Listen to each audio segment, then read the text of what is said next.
tidak akan pernah menyerah Tuhan. Tapi biarlah hari ini kami punya satu komitmen di hadapan Tuhan.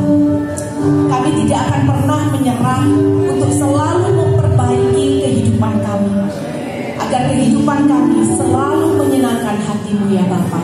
Karena satu tujuan kami adalah setiap kami punya kehidupan yang berkenan di hadapan Tuhan.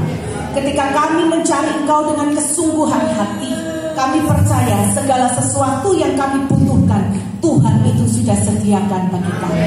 Kami bersyukur, kami berterima kasih Tuhan, Engkau boleh hadir bersama-sama dengan kami. Kami boleh merasakan hadirat-Mu yang luar biasa indah, membawa sukacita dan penghiburan serta kekuatan bagi kami. Bapa, tiba saatnya kami mendengar sebagian dari kebenaran firman-Mu. Kami mau mendengar isi hati Tuhan bagi setiap kami. Lawan setiap kami, urapi setiap kami. Ketika kebenaran firman disampaikan, biarlah Roh Kudus yang bekerja di tengah-tengah kami. Bapa, Engkau tahu hamba-Mu dengan segala keterbatasannya, dengan segala ketidaklayakannya. Biarlah hanya Roh Kudus sendiri yang memampukan. Biarlah puji, hormat, kemuliaan hanya kembali kepada satu nama, Tuhan kami Yesus Kristus. Mari kita semua yang siap belajar kebenaran firman, sama-sama kita katakan amin. Shalom semuanya, saudara-saudara yang terkasih dalam Kristus. Silakan duduk. Puji Tuhan, kita bisa merasakan Tuhan hadir di tengah-tengah kita. Amin.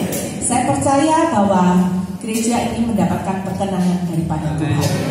Hari ini kita akan belajar dengan satu tema, pemberontak yang bersembunyi di balik gereja.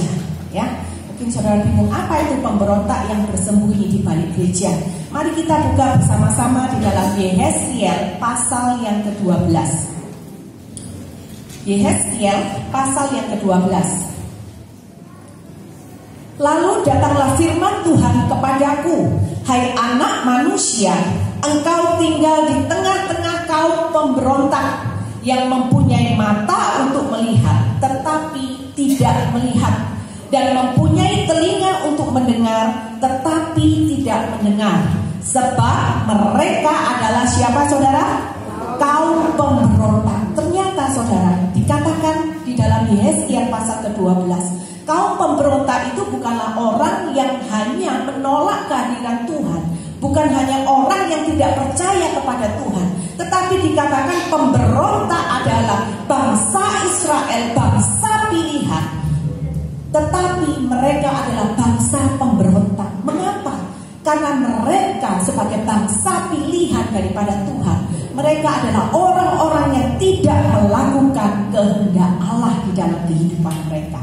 Dikatakan mereka punya mata, tetapi matanya tidak dipakai untuk melihat. Mereka punya telinga, tetapi telinganya tidak untuk mendengar. Itu memberikan pengertian kepada setiap kita bahwa apa yang ada pada kita saat ini seharusnya itu digunakan hanya seperti yang Tuhan kehendaki. Amin, saudara.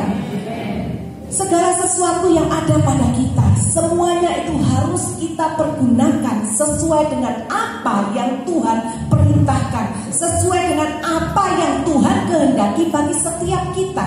Jika kita tidak melakukannya seperti yang Tuhan perintahkan, maka kita akan sama seperti bangsa Israel ini. Kita adalah kaum pemberontak yang bersembunyi di balik gereja.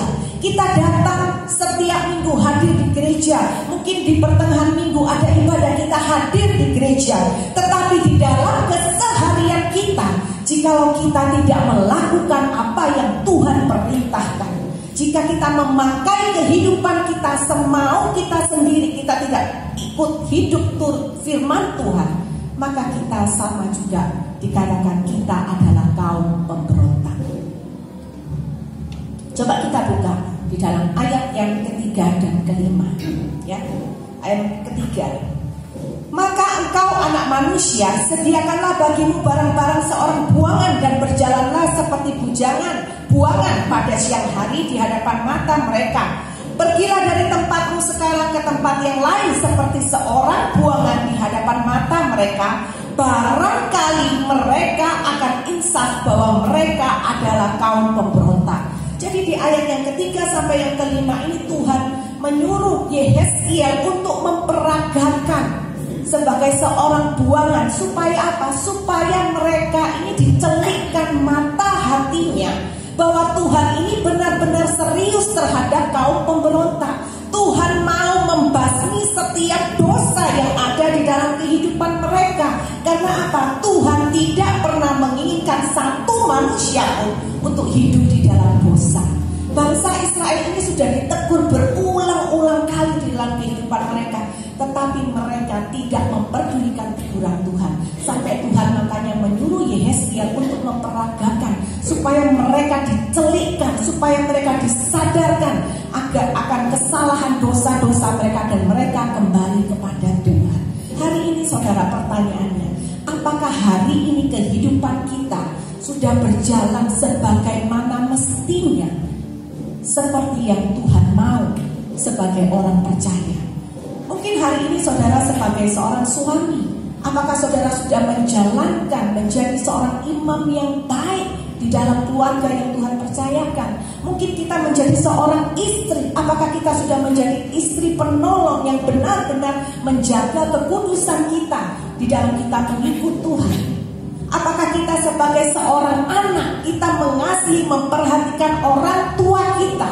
Apakah kita sebagai orang tua, kita sudah berfungsi menjadi seorang tua yang benar bagi keturunan yang sudah Tuhan percayakan?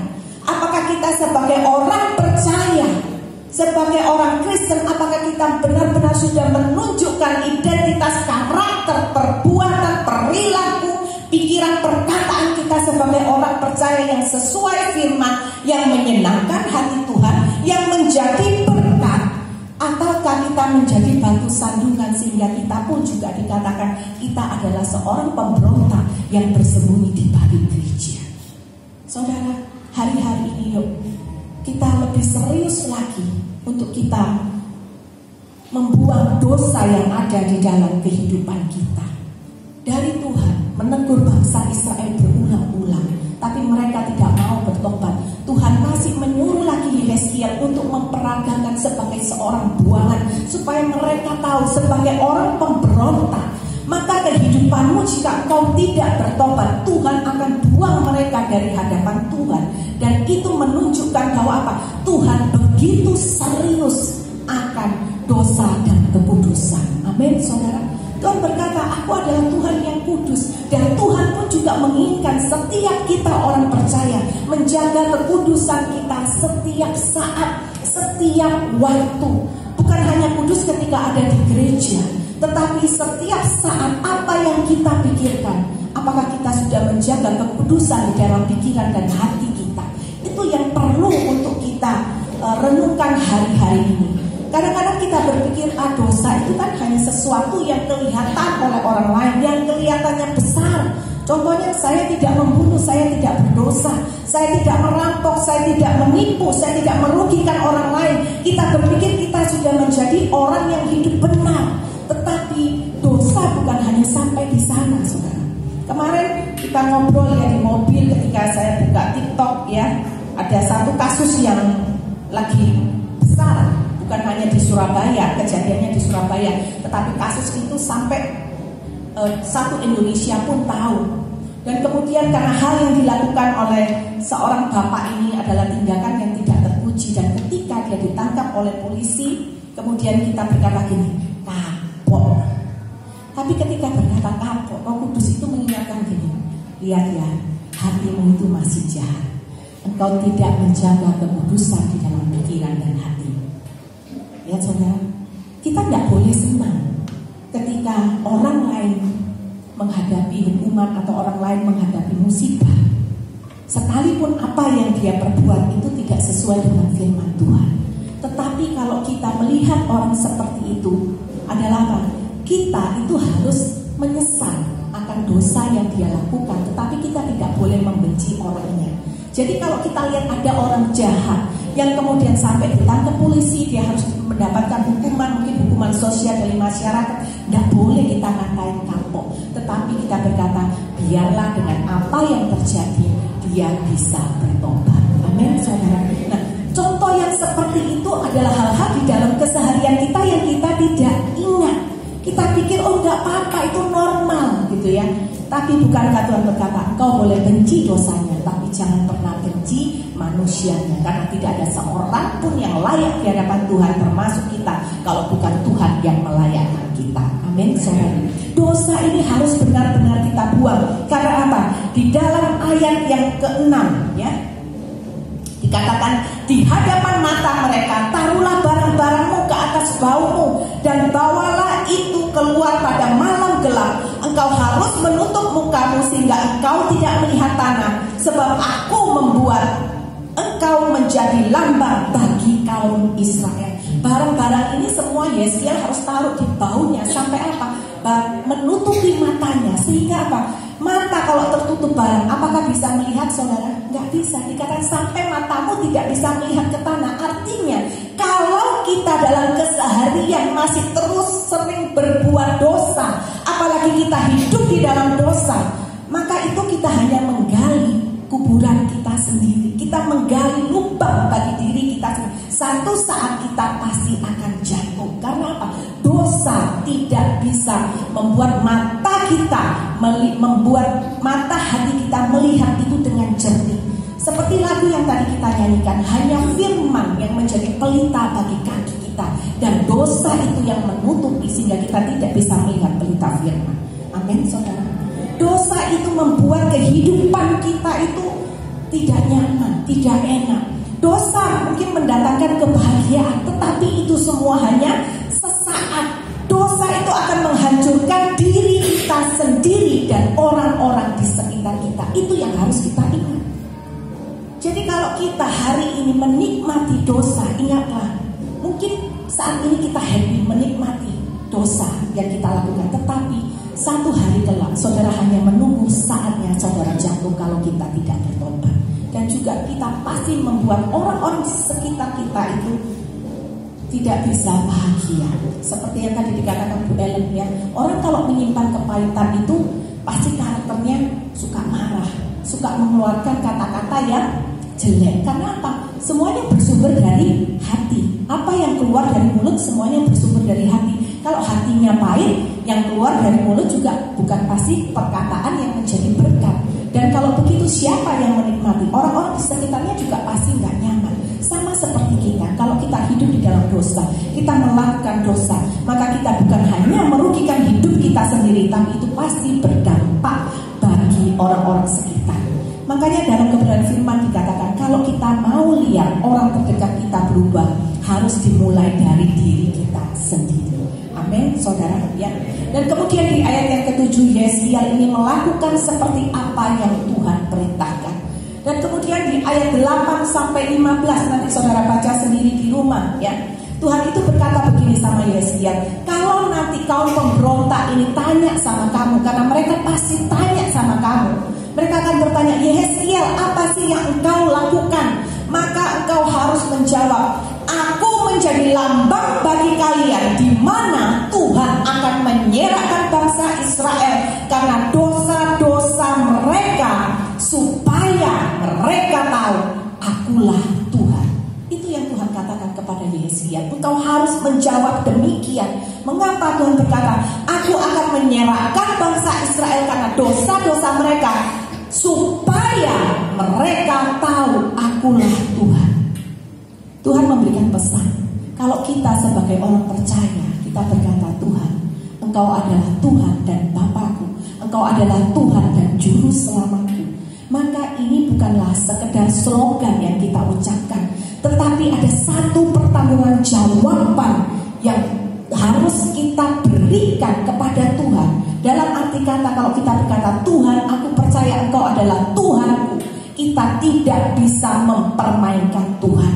Jangan pernah melecehkan Tuhan dengan dosa-dosa yang kita lakukan di dalam keseharian kita. Amin, saudara.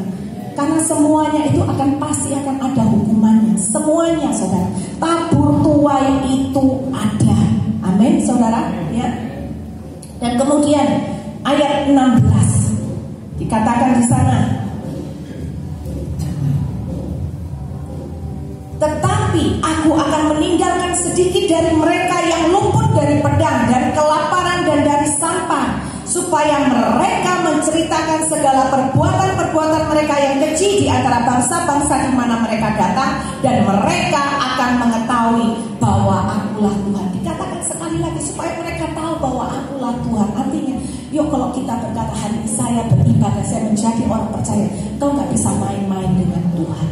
Kalau kita serius dengan Tuhan, yuk kita serius untuk membuang dosa-dosa yang masih melekat di dalam kehidupan kita. Ya, dikatakan tapi ada karena kasih karunia Tuhan, Tuhan masih meninggalkan sedikit orang dari mereka. Supaya apa? Supaya mereka tuh menceritakan kepada keturunan-keturunan mereka bahwa engkau jangan main-main terhadap dosa. Ketika kasih karunia itu sudah Tuhan berikan, maka engkau harus dengan penuh tanggung jawab, dengan hidup takut akan Tuhan, menggunakan kesempatan kehidupanmu semuanya hanya untuk menyenangkan hati Tuhan. Hidup kita harus mempermuliakan nama Tuhan. Amin, saudara. Kesempatan itu sudah diberikan berulang-ulang kepada bangsa Israel, tetapi mereka tidak memperdulikan. Ya. Dan pada akhirnya hanya orang yang bersisa sedikit, orang yang benar yang disisakan oleh Tuhan, saudara. Di sini kita juga belajar bahwa apa? Iman itu berdiri sendiri. Iman itu tidak bisa dompleng. Amin. Setiap kita bertanggung jawab terhadap iman kita masing-masing di hadapan Tuhan.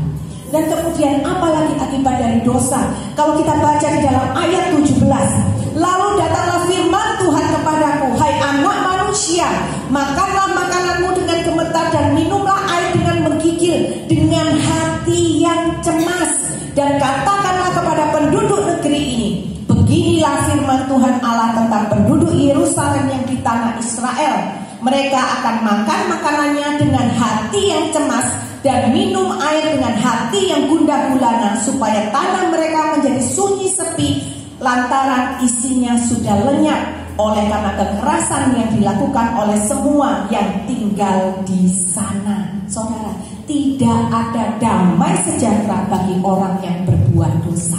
Dikatakan makanan ada, tapi engkau makan itu, minum itu dengan hati yang gundah gulana, dengan hati yang cemas. Karena apa? Dosa tidak akan pernah memberikan damai sejahtera dan sukacita sejati yang bisa diberikan Bapa oleh kita. Tuhan itu mau memberikan kita sukacita. Kehidupan orang Kristen seharusnya adalah kehidupan yang penuh dengan damai sejahtera. Karena ada firman Tuhan yang mengatakan, damai sejahtera ku tinggalkan bagimu, damai sejahtera ku berikan kepadamu. Dan apa yang aku berikan kepadamu tidak sama seperti apa yang dunia tawarkan kepadamu. Artinya Tuhan mau setiap kita hidup di dalam damai sejahtera. Tuhan mau setiap kita hidup di dalam sukacita Tuhan. Tetapi dosalah yang membuat kita hidup di dalam penuh kecemasan, di dalam hidup penuh kekhawatiran, sekalipun ada makanan dan minuman. Jadi hari ini kalau kita cemas menghadapi masa-masa depan, hari-hari berikut, coba kita periksa. Kalau sebenarnya segala sesuatu itu sudah tersedia bagi kita, untuk makan kita cukup, untuk tidur kita cukup, mengapa kita masih khawatir? Kalau kita masih khawatir akan masa depan kita, itu pun juga adalah dosa. Karena apa? Ketika kita khawatir, kita tidak mempercayai bahwa Tuhan itu mengasihi kita. Kalau kita khawatir, berarti kita tidak percaya bahwa Tuhan itu memperdulikan kita. Kalau kita masih cemas akan masa depan kita, berarti kita tidak percaya bahwa Tuhan itu sanggup menyediakannya bagi kita. Kalau kita masih terus-menerus hidup di dalam kekhawatiran, kecemasan akan masa depan, berarti kehidupan kita fokusnya bukan untuk menyenangkan hati Tuhan, tetapi fokus kita hanyalah untuk kenyamanan diri kita sendiri, dan itu adalah hal yang tidak berkenan juga di hadapan Tuhan. Amin, saudara. Di dalam ayat 20, pada akhirnya kehancuran yang akan menanti bagi orang berdosa yang memberontak kepada Tuhan. Karena apa? Pemberontak, ketika kita memberontak kepada Tuhan, kita menjadikan Tuhan itu menjadi musuh bagi kita. Dan kita tahu, saudara, kalau kita menjadi musuh Tuhan, apakah kita akan hidup bahagia? Pasti tidak. Apakah kita akan sukacita? Pasti tidak. Apakah kita mendapatkan tempat dalam kerajaan surga? Juga pasti tidak. Amin, saudara. Ya. Jangan pernah berpikir bahwa kalaupun hari ini aku masih melakukan dosa, toh kehidupanku itu masih nyaman. Itu yang kita pikirkan. Tetapi di dalam ayat 21, ayat 22, ya, Lalu datanglah firman Tuhan kepadaku, hai anak manusia, sindiran apakah itu yang hidup di antara kamu di tanah Israel yang berbunyi, sudah lama berselang tetapi satu penglihatan pun tidak jadi. Itu yang dikatakan mereka. Tetapi kita lihat saudara di dalam ayat yang ke-28 dikatakan, beginilah firman Tuhan Allah, tidak ada satupun dari firmanku akan ditunda-tunda. Apa yang kufirmankan akan terjadi, demikianlah firman Tuhan Allah. Mereka menganggap apa? Enggak apa-apa. Mana itu yang dinubuatkan tidak terjadi. Mereka berpikir, mungkin hari ini ketika kita melakukan dosa, kita masih hidup di dalam dosa, kita berpikir, toh kehidupanku baik-baik saja. Jangan dulu bersenang hati, karena di dalam ayat yang ke-28 dikatakan semua yang Tuhan firmankan itu pasti terjadi. Akan ada waktunya saudara, di mana kasih karunia itu Tuhan berkata sudah cukup. Dan pada waktu itu kalau kita tidak mau bertobat, maka kehidupan kita sama seperti bangsa Israel yang akan diserahkan oleh Tuhan. Amin saudara ya. Jangan kita menunda untuk kita berubah menjadi pengikut Tuhan. Kita bukan hanya mencari berkat, pertolongan dan mujizat, tetapi sesungguhnya tugas menjadi orang percaya memperbaiki diri setiap hari menjadi pribadi yang jauh lebih baik daripada kemarin. Amin. Nah, bagaimana cara kita membuang dosa? Ada 3 hal ya. Yang pertama, cintai Tuhan lebih dari apapun. Amin. Yuk katakan sama-sama, cintai Tuhan lebih daripada apapun. Mungkin hari ini saudara berpikir, saya mau hal A misalkan ya. Saya sudah punya hal yang B, tapi yang A ini tidak punya, gitu ya. Jadi saudara ini kepingin sekali punya sesuatu hal yang A ini. Kemudian saudara melakukan segala cara supaya saudara bisa mendapatkan. Karena saudara berpikir, kalau saya dapat yang A ini, baru saya bisa happy, gitu ya. Jadi dengan segala cara saudara mengusahakan. Percayalah saudara, ketika satu saat saudara mendapatkan apa yang saudara inginkan, hal yang A ini saudara dapatkan, entah bagaimana caranya. Mungkin pertama kali ketika saudara dapatkan, saudara senengnya minta ampun, gitu ya. Orang Jawa itu kalau ngomong seneng bukan cuma seneng, tapi senengnya minta ampun biar lebih mantap, gitu ya. Memang ketika kita mendapatkan apa yang kita inginkan, kita pasti happy. Tetapi percayalah, rasa senang kita itu tidak akan berlangsung lama. Akan ada waktunya. Apa yang tadi saudara dapatkan pertama kali, saudara senang sekali. Lama-kelamaan hal itu menjadi hal yang biasa. Saudara kalau baru beli baju baru, senang nggak? Senang. Ingin langsung dipakai, gitu ya. Kalau anak saya masih kecil-kecil, kalau mereka beli barang baru, beli mainan, beli sepatu yang baru itu belum dipakai, dibawa tidur. Dulu masih kecil, karena apa? Saking senengnya. Bahkan itu tidak bisa tidur. Besok mau kemana ya? Aku mau pakai sepatu ini. Oh besok ke sekolah. Sekolah jam 7 biasanya dibangun itu jam 6. Aduh masih ngantuk. Ini jam 4:30 sudah bangun. Karena apa? Tidak sabar mau pakai sepatu baru. Tapi apa? Itu awal-awal. Lama-kelamaan akan begitu? Enggak. Masih baru pakai sepatu baru. Waduh, bawa tisu di kantong ya kan? Lecet sedikit, debu sedikit hilang. Sudah seminggu begitu lagi? Enggak. Karena apa? Excitednya, happy-nya itu sudah hilang saudara. Begitu juga dengan kita ya. Jangan mencintai apapun, jangan pernah mencintai siapapun lebih daripada cinta kita kepada Tuhan.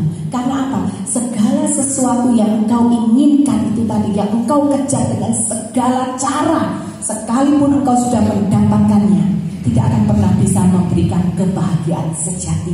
Ada waktunya juga engkau berkata apa? Aku sudah bosan dengan yang ini. Karena apa? Mereka semua, barang apapun, manusia apapun, sebaik apapun, sesayang apapun kita kepada manusia itu, mereka tidak bisa memberikan kasih yang sempurna kepada kita. Jiwa kita akan tetap merasa kosong. Dan jiwa di dalam kehidupan kita itu hanya bisa terpenuhi dengan kehadiran Tuhan di dalam kehidupan kita. Di dalam Yesus ada kasih yang sempurna. Amin saudara. Ya. Perasaan, keinginan, kehendak kita itu tidak bisa dibandingkan dengan apa? Dengan pribadi Yesus.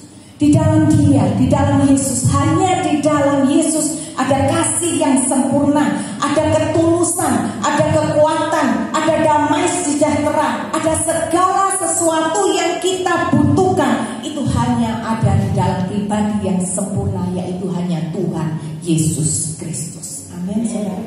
Hari ini mungkin kita punya keinginan, hari ini mungkin kita punya kehendak yang tidak sesuai dengan apa yang firman Tuhan katakan, tetapi kita menginginkan itu. Pilihan ada di pada kita. Jangan pilih keinginanmu, jangan pilih kehendakmu, jangan pilih dosa. Karena apa? Hidup kita pasti akan berantakan. Pilihlah Yesus, maka engkau akan mendapatkan segala-galanya. Amin, saudara. Kita harus membuang dosa dengan apa? Dengan mencintai Tuhan lebih daripada apapun di dalam kehidupan kita, ya. 1 Yohanes 2 ayat 15-16 dikatakan, janganlah kamu mengasihi dunia dan apa yang ada di dalamnya. Jikalau orang mengasihi dunia, maka kasih akan Bapa tidak mungkin ada di dalam orang itu. Sebab semua yang ada di dalam dunia, yaitu keinginan daging dan keinginan mata, serta keangkuhan hidup, bukanlah berasal dari Bapa, melainkan dari dunia. Saudara tidak mungkin bisa berkata, enggak Bu, saya mau mengasihi Bapa, tapi saya juga mau mengasihi dunia. No, saudara. Kasih kita kepada Tuhan tidak boleh dibagi. Amin. Dosa dan kekudusan tidak mungkin bisa bersatu sampai selama-lamanya, tidak mungkin bisa. Jadi kalau saudara masih mengasihi dunia, saudara masih menginginkan apa yang ditawarkan oleh dunia, saudara masih menginginkan, saudara mendapatkan apa yang saudara inginkan yang bukan berasal dari Bapa, berarti kita masih mengasihi dunia dan kita tidak mungkin mengasihi Bapa di saat yang sama. Yang kedua, bagaimana cara kita membuang dosa? Matikan diri kita. Bagaimana caranya? Ingatlah saudara, bahwa kita tidak mungkin hidup sampai selama-lamanya. Setiap kita punya waktu masing-masing kapan kita harus berpulang kepada Bapa, dan kita tidak tahu. Dan pada waktu di hari terakhir kita pulang kepada Bapa, keinginan kita itu hanya satu, yaitu apa? Ketika kita berjumpa dengan Yesus, kita tidak ditolak oleh Tuhan. Amin, saudara. Itu yang harus kita ingat. Buat apa selama kita hidup kita mengejar apa yang kita mau, kita mendapatkan itu semua, tapi kita tidak mendapatkan Yesus dalam kehidupan kita. Barang, harta, semua kesenangan yang sekarang ini bisa kita nikmati, bisa kita nikmati kalau kita mau. Tetapi itu semua ketika kita harus menghadap kepada Tuhan, tidak ada satupun yang bisa membela kita. Keinginanmu, kenikmatanmu tidak akan pernah bisa membela imanmu. Hanya apa yang bisa membawa kita kepada Yerusalem baru? Ketika engkau hidup di dalam takut akan Tuhan, ketika kita punya kehidupan yang romantis dengan Tuhan, kita punya hubungan pribadi yang intim dengan Tuhan, ketika kita punya hidup yang melekat kepada Tuhan. Hanya itu, saudara. Ingatlah, semua keinginan, semua kenikmatan itu hanya sementara. Tetapi pada hari terakhir di ujung kehidupan kita, kita akan menyadari bahwa hanya satu sebetulnya keinginan yang perlu kita kejar, yaitu apa? Kehidupan kita berkenan sehingga kita tidak ditolak oleh Tuhan. Dan kalau kita mau kehidupan kita berkenan, mulailah dari sekarang. Jangan pernah ditunda, karena kita tidak tahu kapan hari terakhir kita. Amin, saudara. Ya. 1 Yohanes 2 ayat 17 mengatakan, dunia ini sedang lenyap dengan keinginannya, tetapi orang yang melakukan kehendak Allah tetap hidup selama-lamanya. Saudara, akan ada waktunya kita mendapatkan segala kenyamanan, tetapi kapan? Bukan di dunia ini, karena dunia ini bukan tempat tinggal kita. Dunia ini hanya sementara. Dunia ini adalah tempat persiapan buat saudara dan saya masuk di Yerusalem baru. Dan tiba saatnya kita mendapatkan segala kenyamanan, segala kebahagiaan sejati, yaitu ketika kita bersama-sama dengan Yesus di dalam Yerusalem baru. Yang ketiga, saudara, apa yang harus kita lakukan supaya kita buang dosa? Bangun kehidupan yang baru. Tinggalkan kebiasaan kita yang lama. Kita harus mengkoreksi kehidupan kita. Kebiasaan kita apa sih yang tidak berkenan di hadapan Tuhan? Itu yang harus kita buang, saudara. Ya, Seperti yang tadi saya ceritakan, kalau lihat di medsos bapak itu yang melakukan kesalahan, kita mudah sekali menilai. Kita berkata, memang orang ini menjengkelkan, apa yang dilakukan, dia tuh sombong sekali seperti orang yang paling kaya, dia merendahkan orang. Oh, kita tuh gampang sekali ngomong, tidak pakai dipikir, sudah perbendaharaan, penilaian, penghakiman keluar semua. Tetapi yuk hari ini kita belajar mengkoreksi diri kita. Apakah masih banyak kebiasaan-kebiasaan kita yang lama yang masih melekat, yang sudah seharusnya kita menjadi orang baru ketika kita dibaptis menerima Tuhan, tetapi kebiasaan lama itu masih melekat di dalam kehidupan kita. Apa itu? Mungkin kesombongan, mungkin itu iri hati, mungkin kita suka ngomongin orang lain, ya, mungkin kita tidak jujur. Mari kita perbaiki, saudara. Buang kebiasaan yang lama. Karena apa?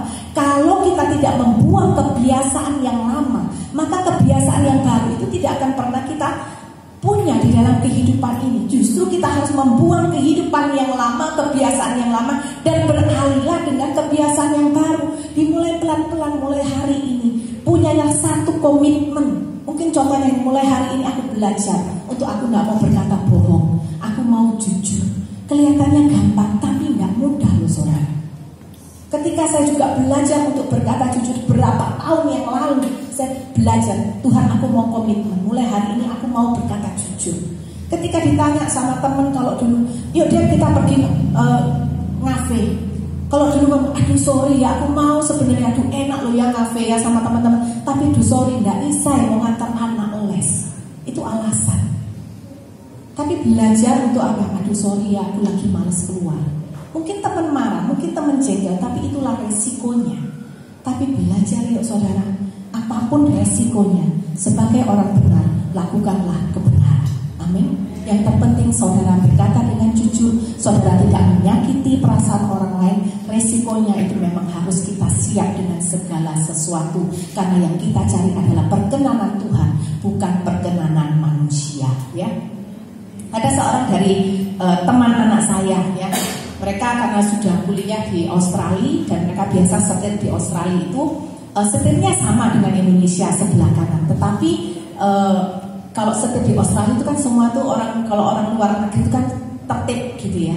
Kalau di Indonesia karena apa? Kita ini memang multi talenta, ya. Ketika dia sudah terbiasa setir di Australia, satu kali ketika bulan kemarin, bulan Januari, ya, Januari kemarin pulang, terus dia berkata gini, aduh Ai, saya pusing, gak bisa setir lagi di Surabaya. Saya tanya, kenapa? Saya stres, saya jalan 40 km rasanya terlalu banter. Kenapa? Sepeda motor, gak mobil motor, dari kiri kanan semua orang berebut. Padahal sudah ada traffic light, saya gak ngerti itu caranya gimana. Lihat saudara, karena apa? Dia sudah terbiasa setir di tempat yang tertib. Padahal dulu sebelum ke Australia gak bisa setir. Di Indonesia, di Surabaya, keluar kota dia sudah setir kemana-mana. Dan dia gak apa-apa tuh nyantai-nyantai aja.